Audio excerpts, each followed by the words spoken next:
Every day, he repeats his practice tirelessly, solely for the purpose of improving his oral speaking skills. But all of this was noticed by a guy in a red shirt who would leave a significant mark in Victor's life. Everyone thought Victor's efforts would make life better, but it somehow drew dissatisfaction. Bold guy seized the opportunity to create a position just to collect little vans, cutting off Victor's income completely. They were sure that soon Victor would voluntarily leave the airport and ditch this mess. Just when he was about to lose hope, the guy in red offered help because he secretly liked the girl at the front desk. He hoped Victor could help him find out the girl's interests. If he succeeded, the guy would feast on the best foods. Victor eagerly accepted this great job and began to appear more frequently in front of the girl. Subtitles.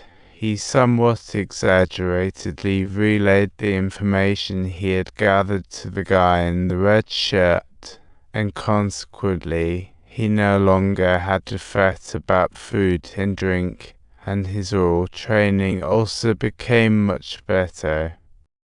Sadness? Nope, that's not sadness. As time passed by, he gradually came to understand the gist of the news. The following day, Victor took out an exquisite gift box and came before Daisy, waiting for what seemed like an eternity. He initially thought he would never meet the girl he liked, but unexpectedly she showed up right behind him at the airport. They quickly walked into the chapel of marriage, and Victor even called the bouquet must be fate. The next day, a lady took a nasty tumble, her shoe flew off, and Victor rushed to help.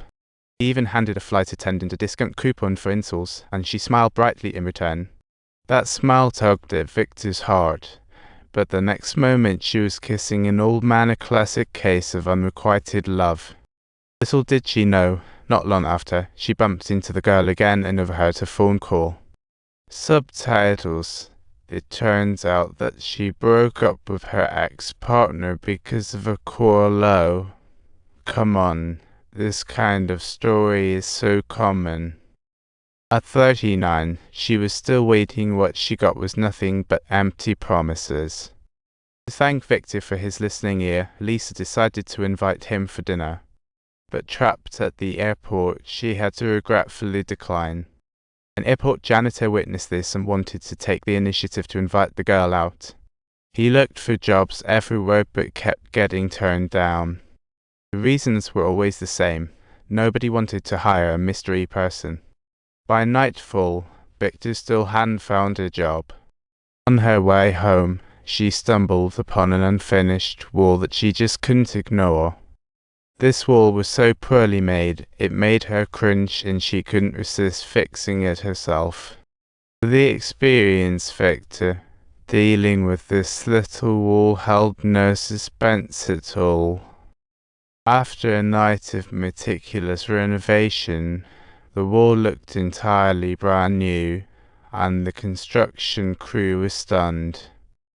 Subtitles. They immediately made the decision to hire her at a generous salary, and Victor was, of course, over the moon like a child.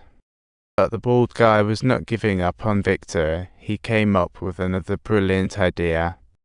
He tried to make her admit fear of her own country to apply for political asylum.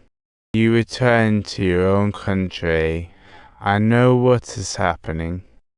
Subtitles. Political asylum. Yes, I am indeed talking about bombs. I'm talking about human rights. Pen, don't be afraid to tell me what scares you. I'm a king. I'm not afraid to leave home. But Victor wasn't going to be fooled so easily. The inspection day was approaching, and to avoid any mistakes, the bald guy locked Victor up.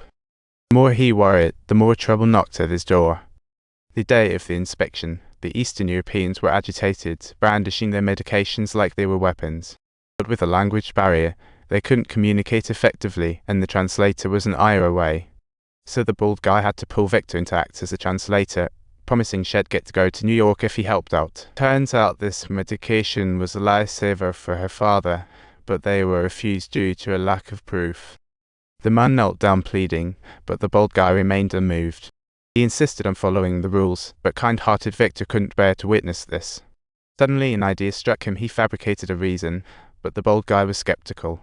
He knew Victor had seen the entry forms. Only animal medications could bypass the proof. He demanded the man state it outright, or he would proceed by the book. Luckily, thanks to Victor's prompt, he remembered. He blurted out a funny drug name, and the man thanked Victor excitedly. But the bald man could not conceal his fury at Victor's little trick. As he vented his frustrations, the inspecting leader caught him red-handed. His 17-year plan for success was suddenly put on hold. Meanwhile, the white-haired janitor spread Victor's heroic tale all over the airport. Victor became famous overnight, a legendary figure in the airport community. Wherever he went, staff members cast appreciative glances his way. He brought gifts to ease tensions, but the bald guy was not impressed. Yet Victor was undeterred. He believed life is all about overcoming challenges. If life gives me pressure, I will give back a miracle in return. To help Victor win over his love, the guy in red rallied his buddies for support. They snuck into the record room and found Lisa's flight details.